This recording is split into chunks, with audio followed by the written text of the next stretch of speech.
हे दोस्तों नमस्कार। एक बार फिर से स्वागत है आपके अपने YouTube चैनल देव जी के ट्रिक्स में। तो दोस्तों यहाँ पर डेली की तरह जो कि 3 बजे आपका मॉडल पेपर होता है आपकी लेखपाल का, तो आप लोग डेली की तरह यहाँ पर लेखपाल का मॉडल पेपर आप सॉल्व कर सकते हैं और अपनी तैयारी को धीरे धीरे करके आगे बढ़ा भी सकते हैं। ठीक है, चलिए गुड आफ्टरनून सभी को, जय हिंद। चलिए पहला क्वेश्चन आपके सामने दिया गया है, कह रहा है निम्नलिखित वाक्यों में से एक वाक्य शुद्ध है, इस शुद्ध वाक्य का जवाब देना है। चलिए कह रहा है पेड़ की पत्ता गिरी, तो भैया ऐसे तो बोला नहीं जाता है, बोला जाता है पेड़ से पत्ता गिरा, है ना। मतलब ऑप्शन जो आपका है वो कौन सा हो जाएगा, यहाँ पर डी हो जाएगा, पेड़ से पत्ता गिरा। ऑप्शन आपका डी नंबर है यहाँ पर राइट हो जाएगा। ठीक है, चलिए जब सभी का जवाब आ गया है, अगला क्वेश्चन आपके सामने दिया गया है, अंगूठी का नगीना मुहावरे का अर्थ बताइए। चलिए बताइएगा कि अंगूठी का नगीना मुहावरे का सही अर्थ क्या हो जाएगा। चलिए अंगूठी का नगीना मुहावरे का सही अर्थ इनमें से क्या हो जाएगा। तो देखिए आपका जवाब यहाँ पर काफी लोग दे रहे हैं सी नंबर। चलिए देखिए यहाँ पर लज्जित करना, समूल नष्ट है। देखो यहाँ पर सजीला और सुंदर, मतलब आपका जो 2 का आंसर होगा वो आपका सी हो जाएगा, सजीला और सुंदर इसका आंसर राइट हो जाएगा। मान लीजिए जैसे हम आप किसी मतलब देखो यहाँ पर जैसे एक वाक्य करें कि समीर अपनी कंपनी की अनूठी का नगीना है ना, मतलब यहाँ पर आंसर आपका सी नंबर राइट हो जाएगा। आगे बढ़ते एक क्वेश्चन दिया गया है, निम्नलिखित शब्द युग्म का सही अर्थ आपका होगा। यहाँ पर बताइए पर्यंत और आपका पर्यक, इन दोनों का अर्थ इनमें से होता क्या है। देखिए यहाँ पर पर्यंत मतलब होता है तक, पर्यंत मतलब होता है तक, और पर्यक मतलब क्या होता है, पर्यक मतलब होता है पलंग। आपको तत्सम तद्भव में पढ़ाया गया होगा। तो यहां पर जो आंसर है वो आपका कौन सा हो सकता है। चलिए यहां पर आंसर जो आपका है कौन सा हो सकता है, लेकिन यहां तो कोई ऐसा ऑप्शन नहीं दिख रहा है। मतलब पर्यंत का मतलब होता है यहां पर तक होता है, क्या तक होता है तक। तो यहां पर और इसका हो गया परंतु तक वाला ऑप्शन ये है, लेकिन ये आपका बन नहीं रहा है, इसका दूसरा हो जाएगा। देखिए यहां पर जो आपका है थोड़ी सी मिसप्रिंट हो गई है। मिसप्रिंट क्या हो गया है, यहां पर इसकी जगह ला की जगह का हो जाएगा तो आपका सही हो जाएगा, है ना। तो यहां पर आंसर आपको ए सही कर लेना, याद रखिएगा ए नंबर सही कर लीजिएगा। चलिए आगे बढ़ते हैं, क्वेश्चन दिया गया है, निम्नलिखित में से कौन से स्वर अग्र स्वर नहीं है। देखो हमने बताया था जीव के अग्र, है ना, जीव के उच्चारण के आधार पर आपके 3 प्रकार के होते हैं, और इनमें से देखिए जो आपका छोटी बड़ी ए और ए ये होते हैं।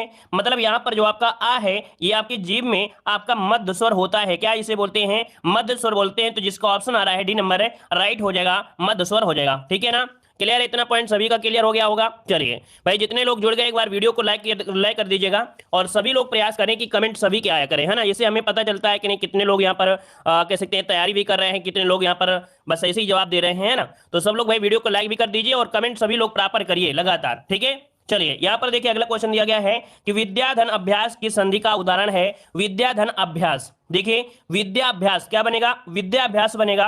अब विद्याभ्यास के हिसाब से देखा जाए तो आपका यहाँ पर बड़ा है और यहाँ पर छोटा है, तो आपका बड़ा आ जाएगा, अर्थात ये क्या हो जाएगा, दीर्घ संधि हो जाएगी। हमने आपको पहचान बताया था कि यहाँ पर जब बड़ा आता है, बड़ी ई आता है, बड़ा हुआ आता है, वो आपका दीर्घ संधि होता है। ऑप्शन बनेगा यहाँ पर आपका डी नंबर। ठीक है, चलिए अगला बताइएगा कि चंद्रमौल किस समाज का उदाहरण है। चंद्रमौल किस समाज का उदाहरण है, 6 नंबर का जवाब देना है। और देखिए 6 नंबर में चंद्रमौल, चंद्रमौल मतलब हमने आपको बताया था कि यहाँ पर जिसके चंद्र अर्थात कह सकते हैं चंद्र है जिसके मौल पर, है ना, मतलब जिसके सिर पर, तो शिव भगवान को कहते हैं, अर्थात ये बहुब्रीहि समास हो जाएगा, अर्थात विशेष अर्थ निकला है, तो आंसर बने आपका बी नंबर बहुब्रीहि हो जाएगा।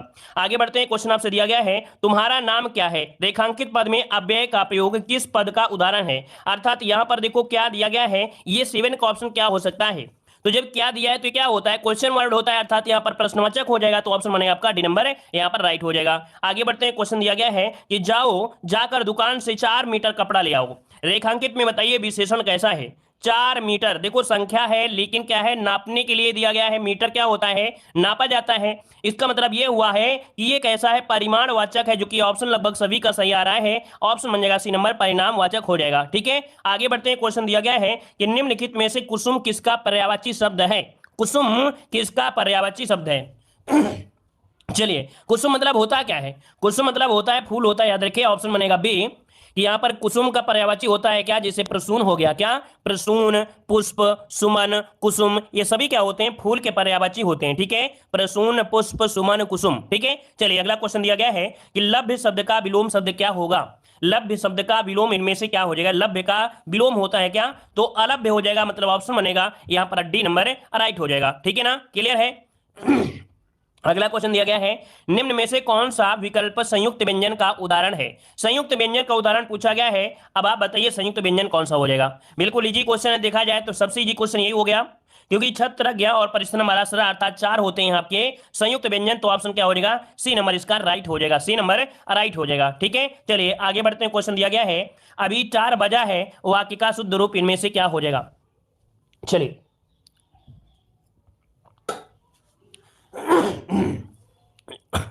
चलिए बताइएगा, निम्नलिखित में से यहां पर दिया गया है अभी 4 बजा है, वाक्य का शुद्ध रूप इनमें से क्या हो सकता है।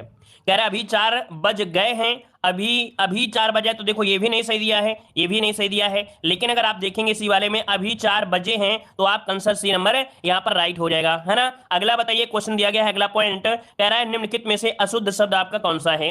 अभीष्ट, अनधिकार, मूर्ति और आपका अहोरात्र, इनमें से आपका आंसर क्या हो जाएगा। चलिए यहां पर आपसे पूछा गया है कि जो आपका अशुद्ध है वो आपका कौन सा है। चलिए यहां पर देखिए 13 का ऑप्शन आ रहा है, कुछ लोगों ने जवाब दिया है डी नंबर, और यहां पर डी दे रहे हैं। देखिए अभीष्ट दिया है, अभीष्ट, और यहां पर दिया गया है आपका अहोरात्र, अहोरात्र वो आपके अहोरात्र वाले में हो जाएगा। ठीक है, अहिरात्र ऐसे कह सकते थे, तो यहां पर जो दिक्कत है वो आपके डी वाले में। अगला क्वेश्चन दिया गया है कि अपने मित्र को भाई के विवाह के लिए बुलाने हेतु उसे लिखा गया पत्र क्या कहलाता है। चलिए यहां पर आंसर क्या हो जाएगा, तो यहां पर आंसर आपका ए नंबर आ रहा है, परिणय पत्र होता है क्या भाई, परिणय पत्र होता है पक्का। चलिए परिणय पत्र दे रहे हैं सभी लोग, तो चलिए बिल्कुल सही जवाब है परिणय पत्र ही हो जाएगा कि भैया भाई अगर विवाह के शादी में अगर किसी को बुलाएंगे तो क्या होता है, परिणय पत्र तो होता है ना, ऑप्शन बनेगा यहां पर ए नंबर। अगला है नेम हकीम खतरे जान लोकोक्ति का अर्थ इनमें से बताइएगा। चलिए बताइएगा कि नेम हकीम खतरे जान लोकोक्ति का सही अर्थ 15 में ऑप्शन क्या हो जाएगा। कुछ नहीं, यहां पर कह रहे हैं कुछ नहीं भैया, कुछ नहीं तो है, लेकिन ऑप्शन में भी दिया गया है कि अधूरा ज्ञान हानिकारक होता है। ऑप्शन क्या बनेगा, यहां पर डी नंबर हो जाएगा, डी नंबर। अगला बताइएगा कि तुलसीदास किस राजा के समकालीन कवि थे। तुलसीदास किस राजा के समकालीन कवि थे, यहां पर बताना है आपका सही जवाब 16 नंबर में। चलिए 16 का ऑप्शन आ रहा है ए नंबर, कह रहे हैं अकबर के समय थे, तो अकबर के समय थे, बिल्कुल सही जवाब है, आपका राइट आंसर हो जाएगा। अगला क्वेश्चन बताइएगा कि निम्नलिखित में से कौन सा प्रत्यय खिलाड़ी शब्द से प्रयुक्त हुआ है। खिलाड़ी शब्द से प्रयुक्त हुआ है या यहां पर आंसर बताइए 17 नंबर में। चलिए कौन सा प्रत्यय खिलाड़ी, खिलाड़ी, आड़ी, आड़ी, मतलब यहां पर जो ऑप्शन है सी नंबर आपका राइट हो जाएगा, सी नंबर। ठीक है, अगला बताइए, क्वेश्चन दिया गया है अथाह शब्द में कौन सा उपसर्ग विद्यमान है। अथाह शब्द में कौन सा उपसर्ग दिया गया है अथाह में। चलिए यहां पर अथाह में पूछा गया है, उपसर्ग पूछा गया है, तो आपका आंसर क्या हो जाएगा। चलिए काफी लोग यहां पर जवाब दे रहे हैं, आपका जवाब ए नंबर, और कुछ लोग सी भी दे रहे हैं। देखिए भाई इसे नोट कर लीजिएगा, इसका आंसर हो जाएगा आ, इसमें से आपका हो जाएगा क्या, उपसर्ग। इसका मूल शब्द निकलेगा था नहीं मिल रही है, जैसे बोलते हैं ना कि पानी जब बहुत गहरा होता है तो बोलते था नहीं मिल रही है, तो यहाँ पर आपका क्या हो जाएगा, आंसर आपका यहाँ पर ए नंबर राइट हो जाएगा। ठीक है, आगे बढ़ते हैं, क्वेश्चन आपसे अगला पूछा है नारियल शब्द का तत्सम रूप क्या हो जाएगा। नारियल शब्द का तत्सम रूप इनमें से क्या हो जाएगा। चलिए नारियल शब्द का तत्सम क्या होता है, नारिकेल होता है या नारिकेला होता है, जल्दी से बताइए। यहाँ पर देखिए 19 नंबर में, और 19 का अगर हम बात करते हैं तो नारिकेल होता है, जिसका ऑप्शन आ रहा है ए नंबर राइट हो जाएगा, नारिकेल हो जाएगा। ठीक है, अगला बताइए, क्वेश्चन दिया है चना का तत्सम रूप क्या होता है, 20 नंबर दीजिएगा। चना का तत्सम क्या होता है, चना का तत्सम चड़क होता है, चड़क होता है भाई, ऑप्शन क्या बनेगा, ए नंबर आपका राइट हो जाएगा, चड़क हो जाएगा। अगला बताइए, क्वेश्चन दिया गया है इनमें से तद्भव तत्सम का सही शब्द आपको चुनना है, यहाँ पर सही शब्द आपका कौन सा है, थोड़ा सोच के जवाब दीजिए, ध्यान से दीजिएगा। कौड़ी का दिया है कापार्दिक, और यहाँ पर अपाहिज का दिया है अपाद, गेहूं का दिया है गोहूम, तो गोहूम तो ये तो गलत दिया गया है, सरासर गलत दिया गया है। तो देखिए भाई 21 का ऑप्शन हो जाएगा सी नंबर। ओस का होता है अवश्यास होता है, क्या ओस का होता है अवश्यास होता है, अवश्यास होता है, याद रखिएगा। यहां पर जो अपाहिज दिया है, अपाहिज, अपाहिज का जो अपाहिज जो आपका दिया गया है ये तद्भव है, इसका तत्सम होता है अपाद हस्त होता है, क्या होता है, अपाद हस्त होता है, अपाद हस्त होता है, याद रखिएगा अपाद हस्त होता है। मतलब आपका ये भी पॉइंट आपका गलत हो गया था, ये तो गलत ही है। कौड़ी दिया गया कौड़ी है ना, कौड़ी तद्भव, इसका तत्सम होता है कपर दिका होता है, क्या होता है, कपर दिका होता है। इसका मतलब है कि जो बड़ा पा है, क्या बड़ा पा है, ये पा बड़ा नहीं होना चाहिए, छोटा होना चाहिए, यहाँ पर ये मात्रा नहीं लगाना चाहिए, तो इस कारण से आपका आंसर क्या हो गया, यहाँ पर सी वाला ऑप्शन राइट हो जाएगा। ठीक है, चलिए चलिए अगला क्वेश्चन आपसे यहां पर दिया गया है कि कौन सा शब्द आपका संसार का पर्यायवाची है। कौन सा शब्द संसार का पर्यायवाची है, यहां पर 22 नंबर में। चलिए 22 की अगर हम बात करते हैं तो आंसर क्या हो जाएगा। चलिए सृष्टि, जहान, संपदा और आपका जम्बू द्वीप, आपका आंसर क्या हो जाएगा, ए नंबर हो गया, बी नंबर होगा। देखो यहाँ पर पूछा है संसार का पर्यायवाची, और संसार का पर्यायवाची होता क्या है, यहां पर देखिए बी हो जाएगा जहान होता है, सृष्टि नहीं होगा, यहां पर होगा ऑप्शन बी जहान होता है। याद रखिएगा कि जैसे सृष्टि या जगत, जग, लोक, जहान, ये आपके इसके पर्यायवाची होते हैं। याद रखिएगा सृष्टि मतलब होता है रचना करना, सृष्टि मतलब होता है रचना करना, क्योंकि बहुत लोग जवाब दे रहे हैं यहाँ पर सृष्टि, सृष्टि मतलब होता है रचना करना होता है, ठीक है ना। यहाँ पर पूछा है संसार का, तो इसका पर्यायवाची बी हो जाएगा जहान हो जाएगा, ठीक है। चलिए अगला क्वेश्चन दिया गया है, वर्षा का पर्याय इनमें से कौन सा है, वर्षा का पर्याय इनमें से कौन सा है, दिवा, अमृत निधान, प्रभूत या पावस, कौन सा बनेगा। चलिए 23 नंबर में 23 का ऑप्शन हो जाएगा यहां पर आपका डी नंबर। याद रखिए वर्षा का जो पर्यायवाची हो जाएगा ये पावस हो जाएगा। क्या हो जाएगा भाई, पावस होता है, पावस होता है। याद रखिए पावस, बारिश, बरसात, दृष्टि, ये आपके होते हैं। यहां पर दीवा मतलब होता है, दीवा मतलब दिन का होता है, ठीक है। अमृत निधान है ना, और ये चंद्रमा का है, ठीक है। प्रभूत होता है बहुत का पर्यायवाची, इस कारण से ऑप्शन हो जाएगा डी नंबर। अगला बताइए क्वेश्चन दिया गया है, ईख का पर्यायवाची शब्द आपका नहीं है। चलिए यहां पर बताइएगा कि ईख का पर्यायवाची नहीं है, तो देखिए 24 वाले में क्या ऑप्शन हो सकता है। 24 की अगर बात करते हैं तो भैया यहां पर दिया गया ईख के पर्यायवाची में आपका पैडी दिया है और आपका रसद दिया गया है। यहां पर देखो दिया गया है यहाँ पर साखी और आपका रसाल दिया गया है, साखी और रसाल। अब आप बताइए कि इसका आंसर क्या हो जाएगा, तो इसका आंसर आपका बनेगा कौन सा, साखी वृक्ष का पर्यायवाची होता है। देखो साखी जो होता है ये वृक्ष का पर्यायवाची होता है, मतलब ऑप्शन जो आपका है इसका बी हो जाएगा, ठीक है। साखी होता है ये वृक्ष का होता है। अब याद रखिएगा यहां पर जो रसाल है, रसाल ये भी ईख का ही पर्यायवाची होता है और आम का भी पर्यायवाची होता है। हमने एक बार बताया भी था आप लोगों को कि ईख का और आपके कह सकते हैं आम का भी पर्यायवाची रसाल होता है। यहां पर ये जो साखी है ये साखी होता है वृक्ष का पर्यायवाची, इसे नोट कर लीजिएगा, ये आपका वृक्ष का हो जाएगा, ठीक है, ये हो जाएगा वृक्ष का हो जाएगा, ठीक है ना, क्लियर हुआ। चलिए आगे बढ़ते हैं, क्वेश्चन दिया गया है निम्नलिखित में से एक शब्द आम का पर्यायवाची नहीं है, आम का पर्यायवाची नहीं है। देखिए आम का पर्यायवाची अति सौरभ होता है, रसाल भी होता है, सहकार भी होता है, लेकिन यहां पर जो दिया गया है अंबु, अंबु नहीं होता है, अंबु होता है पानी का हो जाएगा, ठीक है। इस कारण से क्या हो गया, सी नंबर यहां पर राइट हो गया। आगे बढ़ते क्वेश्चन दिया गया है पहली पंचवर्षीय योजना कब से कब तक कार्यरत रही, पहली पंचवर्षीय योजना कब से कब कार्यरत रही, यहां पर आंसर देना है। आपका सही जवाब यहां पर क्या बनेगा भाई, चलिए यहां पर जो आपका सही जवाब बन सकता है, क्या बन सकता है, पहली पंचवर्षीय योजना। थोड़ा सा आप फास्ट पढ़ाएंगे है ना, क्योंकि क्वेश्चन थोड़े थे क्या घुमाव वाले थे, कुछ क्वेश्चन ऐसे लग रहे थे कि नहीं लगभग सभी लोग गलत जवाब दे रहे थे, इस कारण हमें थोड़ा स्लो भी पढ़ाना पड़ा। अब बताइए कि यहाँ पर पहली पंचवर्षीय योजना कब से कब तक कार्यरत रही थी। 51 से स्टार्टिंग हुई थी और 56 तक आपकी कार्यरत रही थी, मतलब ऑप्शन जो हो जाएगा वो आपका ए नंबर इनमें से राइट हो जाएगा। इनकी जो शुरुआत हुई थी ये जवाहरलाल नेहरू के समय में शुरुआत की गई थी, प्रधानमंत्री थे आपके, और योजना जो आपकी थी वो हेरोल्ड मॉडल पर आधारित थी। किस पर, आपकी हेरोल्ड मॉडल पर आपकी आधारित थी जो आपकी। इसका उद्देश्य किस पर था ये बताइएगा, कि जो पहली पंचवर्षीय योजना थी इसका उद्देश्य किस पर ज्यादा था। चलिए ये बताइए जल्दी से, कृषि पर, बिल्कुल सही है। याद रखिए पहली पंचवर्षीय योजना पर फोकस किया गया था, आपकी कृषि पर किया गया था, ठीक है। चलिए आगे बढ़ते, क्वेश्चन दिया है भारत और श्रीलंका के बीच कौन सा युद्ध अभ्यास होता है।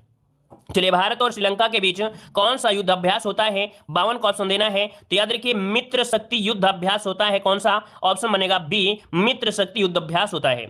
एक सीरीज भी आपकी खेली गई है, अभी देखा है हाल में कि भारत ने 8 बार उसको हराया है, 9 बार हुआ है, जिसमें से 8 बार श्रीलंका को हार झेलनी पड़ी है ना। हाँ, और भारत ने 8 बार जीता, मतलब कह सकते हैं कि 9 बार की सीरीज में 8 बार भारत जीता है और 1 बार केवल वो जीता था, ठीक है। तो यहां पर एक क्रिकेट में खेले होती है, यहां पर आंसर आपका बी हो गया। अगला बताइए, क्वेश्चन दिया गया है कि सत्य शोधक समाज की स्थापना किसने की थी। चलिए यहां पर आंसर देना है, सत्य शोधक समाज की जो स्थापना किया वो किसने किया था, ज्योतिबा फूले, जिसका ऑप्शन हो जाएगा डी नंबर यहां पर राइट हो जाएगा, ठीक है। ज्योतिबा फूले आपका जवाब इनका राइट हो जाएगा। कब किया था, तो 1873 में इसकी स्थापना की गई थी, याद रखिएगा, ठीक है। चलिए आगे बढ़ते हैं, क्वेश्चन दिया है एलपीजी गैस में गंध किस गैस के कारण आती है। चलिए जी हाँ, 9 बार अंडर 90 एशिया गेम में 8 बार इंडिया ने जीता है ना। चलिए बहुत अच्छे। देखो एलपीजी में गंध किस कारण से होती है, उसमें क्या मिला देते हैं, तो याद रखिए उसमें से मिलाया जाता है एथिल मर कैप्टन, मतलब मिथाइल मर कैप्टन जो आपका दिया गया है, ऑप्शन सी हो जाएगा यहाँ पर मर कैप्टन, ऑप्शन बनेगा आपका सी नंबर। अगला क्वेश्चन दिया है कि भारतीय संविधान का नीति निर्देशक तत्व किस देश से लिया गया है। तो भैया नीति निर्देशक तत्व कहां से लिए गए हैं, तो आपके आयरलैंड से लिए गए हैं, तो ऑप्शन क्या हो जाएगा, सी नंबर आपका राइट हो जाएगा। नीति निर्देशक तत्व आपके एग्जाम में ना आए ऐसा हो ही नहीं सकता है ना। तो इसके बारे में हमने बताया था, आर्टिकल नंबर आपके 36 से लेके आपके 51 तक इनका आपका क्या होता है, मतलब होता है 51 से लेके 51 तक रहते हैं। भाग जो आपका होता है 4 का होता है, ठीक है। तो ये पॉइंट आपको याद रख लीजिएगा, ठीक है। चलिए आगे बढ़ते हैं, क्वेश्चन आपसे अगला पूछा गया है। चलिए यहां पर देखो, करता क्वेश्चन दिया गया है, दची ग्राम नेशनल पार्क कहां पर स्थित है। चलिए बताइएगा कि दची ग्राम नेशनल पार्क कहां पर स्थित है। चलिए सर, न्यू एडिशन बुक कराई है ये। चलिए बताइएगा कि दची ग्राम नेशनल पार्क कहां पर स्थित है। 56 का ऑप्शन दीजिएगा। 56 की अगर हम बात करते हैं तो भैया ये जम्मू कश्मीर में, जो कि आप लोगों ने हमेशा से पढ़ा है कि आपके जम्मू कश्मीर में है। अगर हम बात करते हैं इसकी स्थापना, तो आपके 1981 में इसकी स्थापना की गई थी। 1981 में इसकी स्थापना की गई थी, याद रखिएगा, ठीक है। चलिए यहां पर आगे बढ़ते हैं, क्वेश्चन दिया है, स्टेट बैंक ऑफ इंडिया का पुराना नाम क्या था। स्टेट बैंक ऑफ इंडिया का पुराना नाम पूछा गया है। आपका सही जवाब इनमें से क्या हो जाएगा। चलिए यहां पर आंसर क्या हो जाएगा, बी नंबर इंपीरियल बैंक था। याद रखिए इंपीरियल बैंक था, जो कि आपके 1921 में इसकी स्थापना की गई थी, इंपीरियल बैंक की, ठीक है। तो आपका जवाब क्या हो जाएगा, यहां पर बी नंबर राइट हो जाएगा, ठीक है ना। चलिए आगे बढ़ते हैं, क्वेश्चन आपसे अगला पूछा गया है कि डब्ल्यूटीओ का मुख्यालय कहां पर स्थित है। डब्ल्यूटीओ का मुख्यालय पूछा गया है, तो भैया डब्ल्यूटीओ का मुख्यालय इनमें से क्या हो जाएगा। चलिए यहां पर 58 का ऑप्शन आ रहा है, जो कि यहां पर बी नंबर, मतलब डब्ल्यूटीओ जिसे बोलते हैं विश्व व्यापार संगठन, ऑप्शन हो जाएगा बी, आपकी जिनेवा में है। क्या है, जिनेवा में। एक पॉइंट बनता है कि एकमात्र वैश्विक अंतर्राष्ट्रीय संगठन है जो राष्ट्रों के मध्य व्यापार नियमों से संबंधित आपका है। यही एकमात्र आपका संगठन है, याद रखिएगा, ठीक है ना। चलिए आगे बढ़ते हैं, क्वेश्चन दिया गया है, प्लासी का युद्ध कब हुआ था। प्लासी का युद्ध कब हुआ था। चलिए अब लगभग सभी के जवाब देखिए यहाँ पर लगातार आ रहे हैं, कमेंट आ रहे हैं। पहले लोगों को लग रहा था हिंदी में कमजोर हो गया आप लोग, भाई हिंदी में सभी लोग कमेंट नहीं करते हैं, जीके में सभी लोग कमेंट करते हैं। तो बताइए प्लासी का युद्ध जो हुआ था ये कब हुआ था। ऑप्शन क्या हो जाएगा, यह क्वेश्चन आपके पीटी एग्जाम में भी पूछा गया था। प्लासी का युद्ध हुआ था आपके 1757 में। क्या ऑप्शन हो जाएगा बी नंबर, 1757 में। अच्छा अगर हम आपसे पूछे डेट बता दीजिए, जल्दी से आप लोग कमेंट करिए कि कौन सी तारीख को ये युद्ध हुआ था, क्योंकि सबसे ज्यादा महत्वपूर्ण होता है आपको डेट। 1757 तो सभी लोग बता देते हैं, लेकिन आपको बताना है कौन सी तारीख को हुआ था। 10 जून को, 10 जनवरी को, 10 जनवरी को नहीं हुआ भाई, 10 जनवरी को नहीं है। 23 अक्टूबर को भी नहीं है, 23 जून होगा, बिल्कुल सही है, याद रखिए 23 जून आपको याद रखिएगा।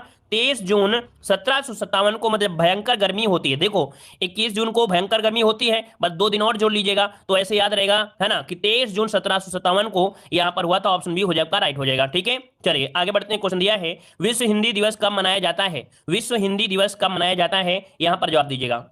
चलिए तो देखिए 60 का अगर हम बात करते हैं तो विश्व हिंदी दिवस मनाते हैं 10 जनवरी, जो कि ऑप्शन हो जाएगा यहां पर आपका बी नंबर यहां पर राइट हो जाएगा, ठीक है। चलिए यहां पर आगे बढ़, अच्छा एक पॉइंट और यहां से बनता है कि जो प्रथम विश्व हिंदी सम्मेलन का उद्घाटन जो किया था वो प्रधानमंत्री इंदिरा गांधी ने किया था, ठीक है। प्रधानमंत्री इंदिरा गांधी ने किया था, याद रखिएगा। जो कि जो पहला विश्व हिंदी सम्मेलन हुआ था नागपुर में हुआ था, नागपुर में हुआ था 1975 में, ठीक है। आगे बढ़ते हैं, क्वेश्चन आपसे अगला पूछा गया है, शरीर की सबसे बड़ी ग्रंथि कौन सी है। शरीर की सबसे बड़ी ग्रंथि कौन सी है, ऑप्शन क्या हो जाएगा। चलिए यहां पर ऑप्शन आ रहा है बी नंबर, कह रहे हैं यकृत होता है। चलिए भाई और कोई जवाब दीजिएगा। यहां पर भैया सब लोग तो भैया यहां पर यकृत ही दे रहे हैं, और कोई जवाब देंगे।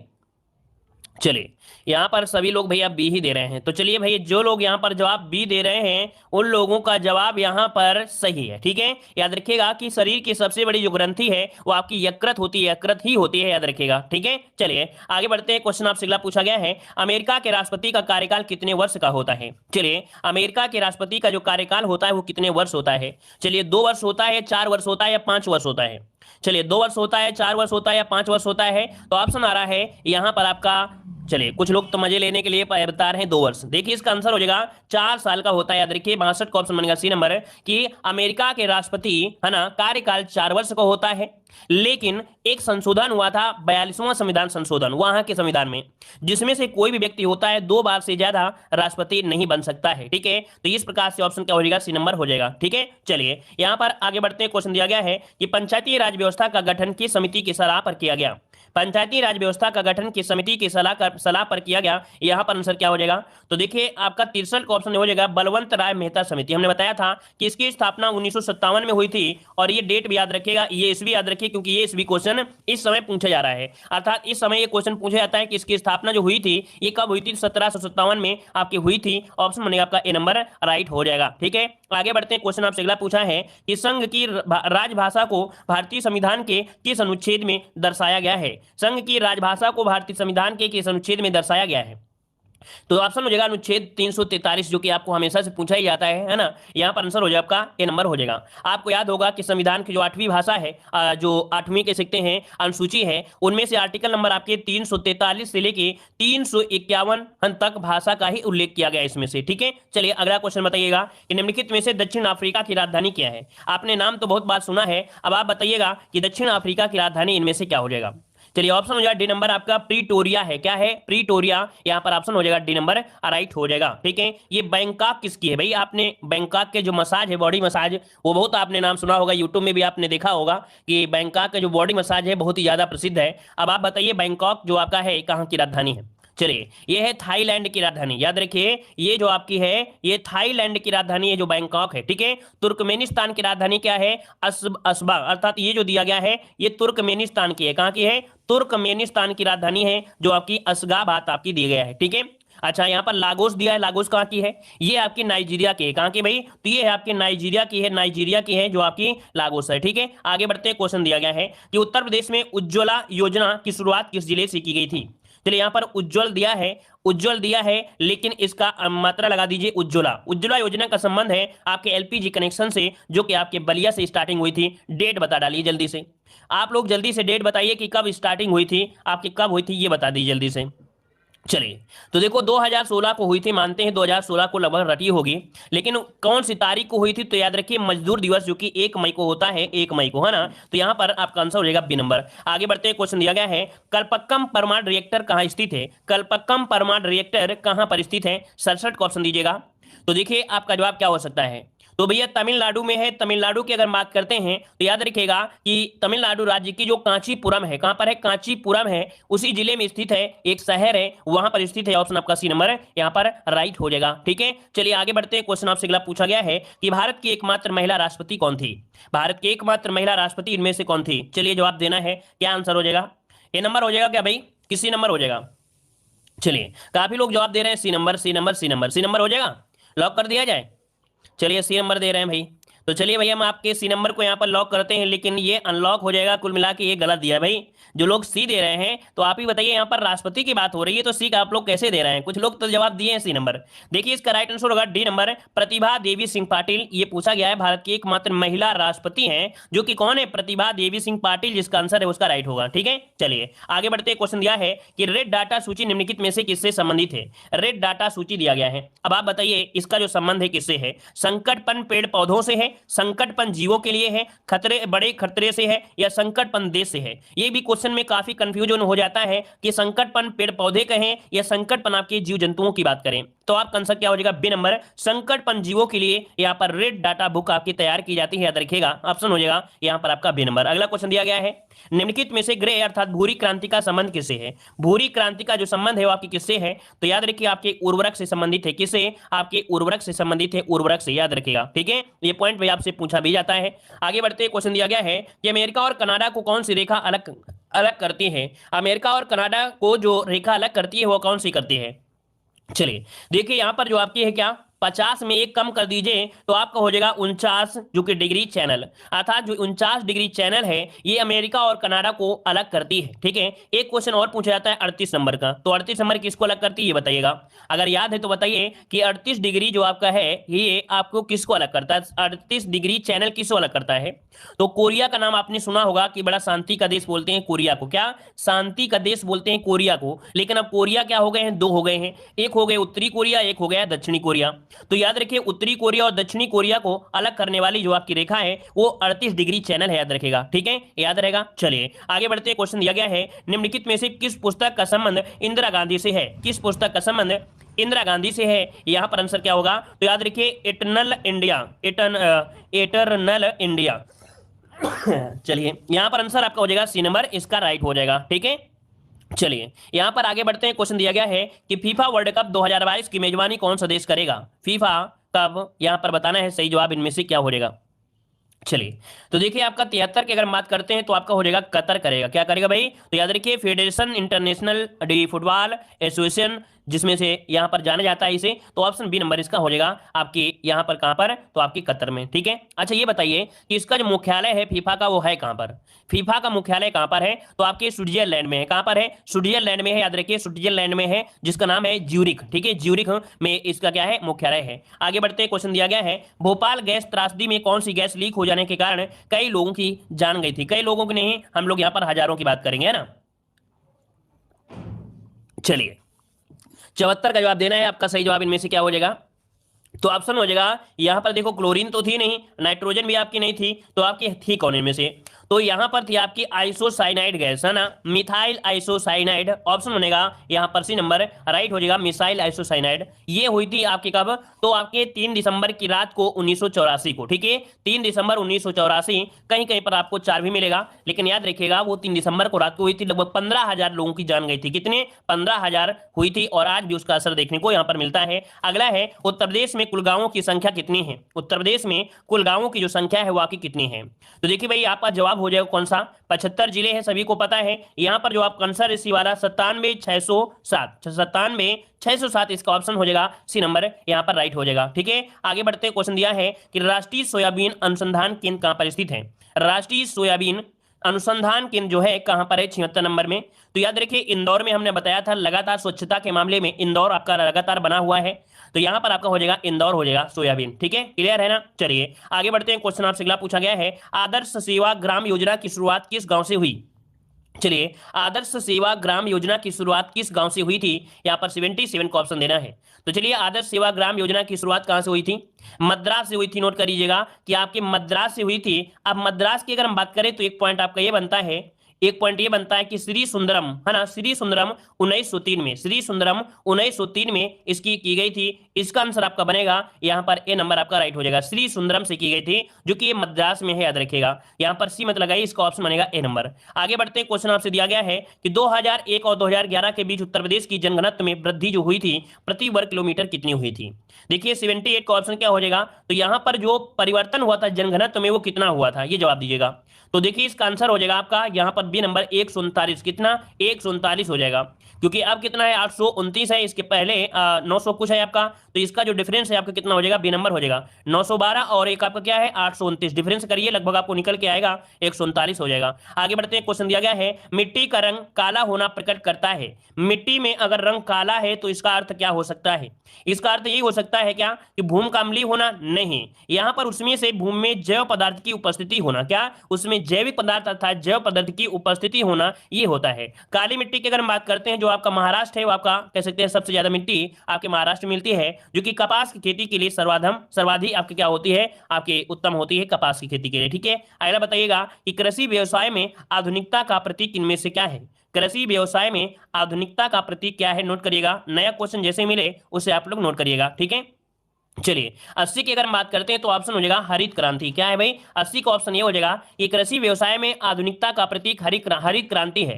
भारत में हरित क्रांति का जनक किसे कहते हैं, तो डॉक्टर स्वामीनाथन को कहते हैं ना, डॉक्टर स्वामीनाथन को कहा जाता है। आगे बढ़ते हैं, क्वेश्चन दिया गया है कह रहे भारतीय संदर्भ में समानता नगरी का अर्थ क्या होता है, नगरी मतलब होता है क्या कि यहाँ पर समुदाय जहां जनसंख्या का घनत्व निम्न हो, ऐसा तो नहीं कह सकते हैं। फिर दिया जनसंख्या के आकार और घनत्व का प्रकार, ठीक है, और इसके बाद दिया है अभिजात वर्ग का स्त्री निवास, व्यक्तियों का वर्ग जो उच्च शिक्षा के लिए वो आधार पर जाया जाता है। तो देखिए इसका ऑप्शन नोट करिएगा कि भारतीय संदर्भ में समानता नगरी का अर्थ होता है कि जनसंख्या का आकार तथा घनत्व का प्रकार। यहाँ पर 81 का ऑप्शन बनेगा बी नंबर राइट हो जाएगा। जनसंख्या का आकार और घनत्व का प्रकार सबसे ज्यादा होता है तो वहां पर क्या होता है 100% नगरीय जनसंख्या होती है। जैसे कोई शहर है, क्या जैसे कोई शहर है और शहर में क्या होते हैं जनसंख्या भी ज्यादा होती है और घनत्व जो होता है वो भी क्या होता है आपका पास पास में होगा ना, तो मतलब वो क्या होते हैं नगरों में ही तो होता है। ठीक है, आगे बढ़ते क्वेश्चन दिया है अमीर खुसरो का जो जन्म हुआ था कहां पर हुआ था। चलिए अमीर खुसरो का जो जन्म हुआ कहां हुआ, कासगंज, आगरा, इटावा या बाराबंकी। अब ऑप्शन के अनुसार क्या सही करेंगे आप लोग, सही करेंगे आपके क्या कासगंज सही करेंगे, तो आंसर क्या हो जाएगा यहाँ पर ए नंबर आपका राइट हो जाएगा, ए नंबर आपका राइट हो जाएगा। ठीक है, और यहाँ पर अगर जगह पूछ ले तो पटियाली हो जाएगा, शुद्ध जगह पूछे तो पटियाली हो जाता है, कभी कभी एटा भी दे दिया जाता है, तो वो तो आपको ऑप्शन के अनुसार लगाना है। वैसे शुद्ध आपका जो गांव है वो आपका पटियाली होगा। अच्छा यहाँ पर इन्हें तोतिया हिंद के नाम से भी जानते होते हैं जो आपके अमीर खुसरो हैं। ठीक है, अगला बताइएगा कि ग्रामीण क्षेत्रों में पेयजल हेतु केंद्र द्वारा स्व जलधारा कार्यक्रम का जो शुरुआत किया गया वो कब से किया गया? स्व जलधारा कार्यक्रम की जो शुरुआत की गई वो कब से की गई? यहाँ पर 83 नंबर में। तो याद रखिएगा 2002 में। कब भैया? 2002 में इसकी शुरुआत की गई थी, वो भी हमने बताया था 25 दिसंबर। कब? तो 25 दिसंबर 2002 को इसकी शुरुआत की गई थी। ठीक है, चलिए अगला क्वेश्चन दिया है, निम्नलिखित में से किस राज्य की सीमा उत्तर प्रदेश से नहीं लगती है? उत्तर प्रदेश से नहीं लगती, हमने बताया था सेम टू सेम, यही यूपी जीके में क्वेश्चन पढ़ाया था और कहा था ऐसा ही क्वेश्चन मिलेगा। और आप आंसर भी आपका बी नंबर होगा पंजाब, तो ऑप्शन क्या हो जाएगा? बी नंबर पंजाब हो जाएगा। अगला क्वेश्चन कि जनगणना 2011 के अनुसार उत्तर प्रदेश में सर्वाधिक इस्लाम आबादी वाला जिला कौन सा? आपका जवाब हो जाएगा बी, आपका मेरठ हो जाएगा। क्या हो जाएगा भाई? यहाँ पर ऑप्शन में आपका जो बी नंबर है आपका मेरठ, यहाँ पर आपका राइट हो जाएगा, मेरठ हो जाएगा। दूसरे स्थान पर आता है आगरा और तीसरे स्थान पर आएगा इन ऑप्शन के अनुसार कानपुर हो जाएगा। ठीक है,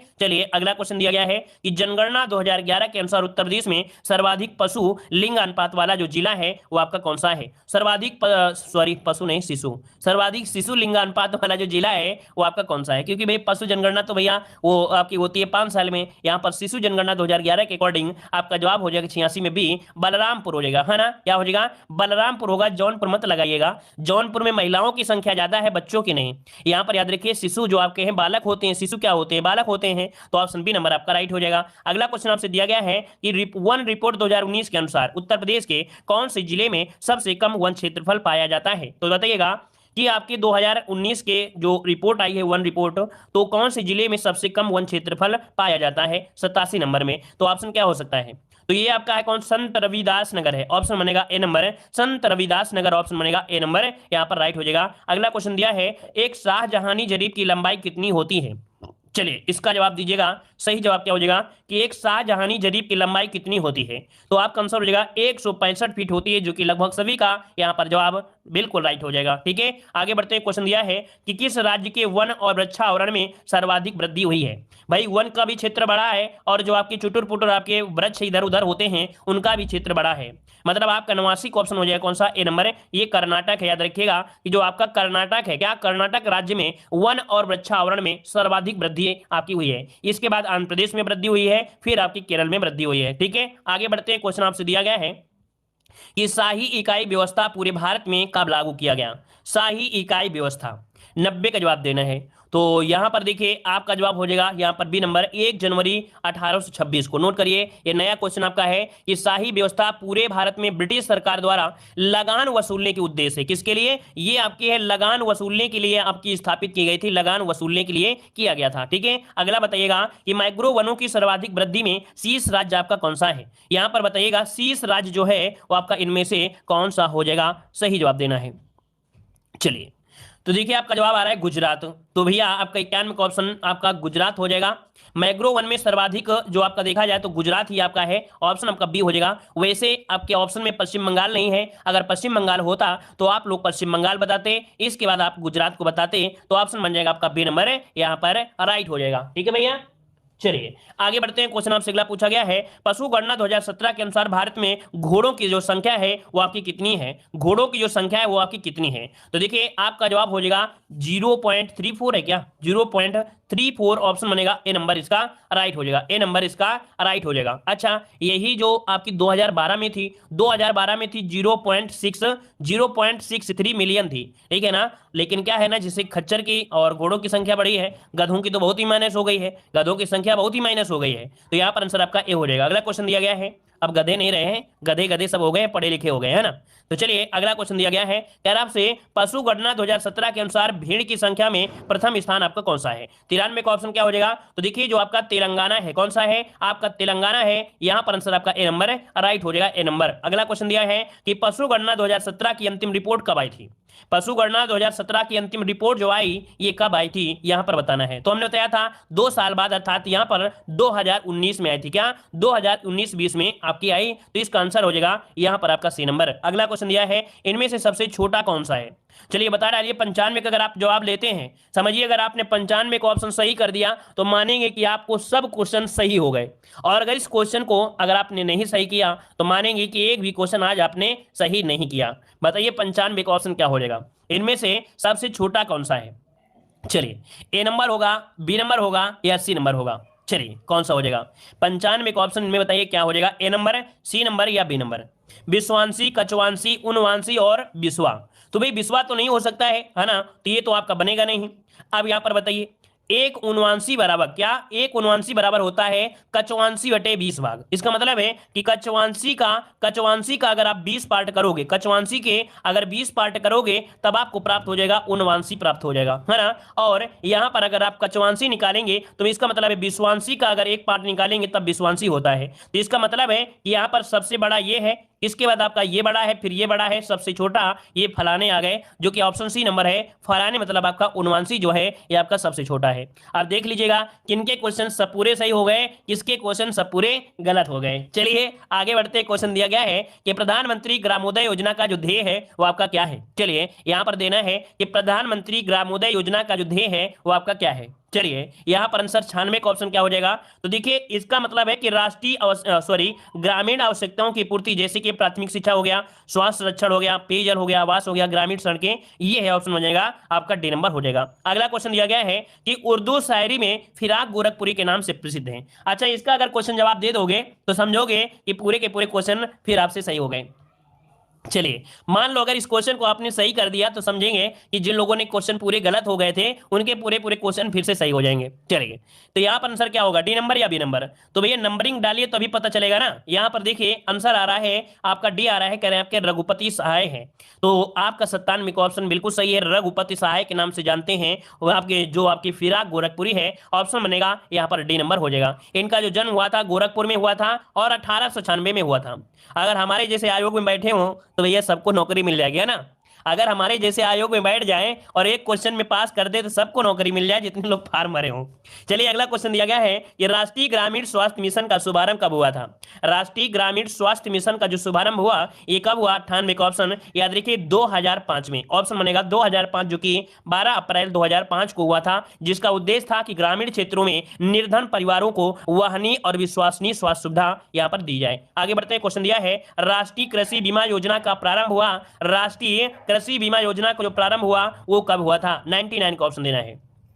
ये हुआ था 1999 से 2000 में। तो ऑप्शन बनेगा आपका यहां पर सी नंबर। ये भाई 1 मीटर में कितना इंच होता है, जल्दी से बताइए 1 मीटर में कितने इंच होते हैं, जल्दी जल्दी जवाब दीजिएगा। नोट कर लीजिएगा कि 1 मीटर बराबर होता है 39.4 इंच होता है। यहां पर आंसर हो जाएगा ए नंबर हो जाएगा कि 39.4 इंच इसका राइट आंसर यहां पर राइट हो जाएगा। और 1 मीटर बराबर अगर हम गज पूछ लेते तो 1.09 क्या होता है, गज होता है। अगर 1 मीटर बराबर सेंटीमीटर पूछ लेता तो हम लोग 100 सेंटीमीटर कह सकते थे। तो इसका मतलब है कि आपका आंसर इनमें क्या हो गया भाई, आंसर बना यहां पर आपका ए नंबर। चलिए धन्यवाद सभी को, जय हिंद।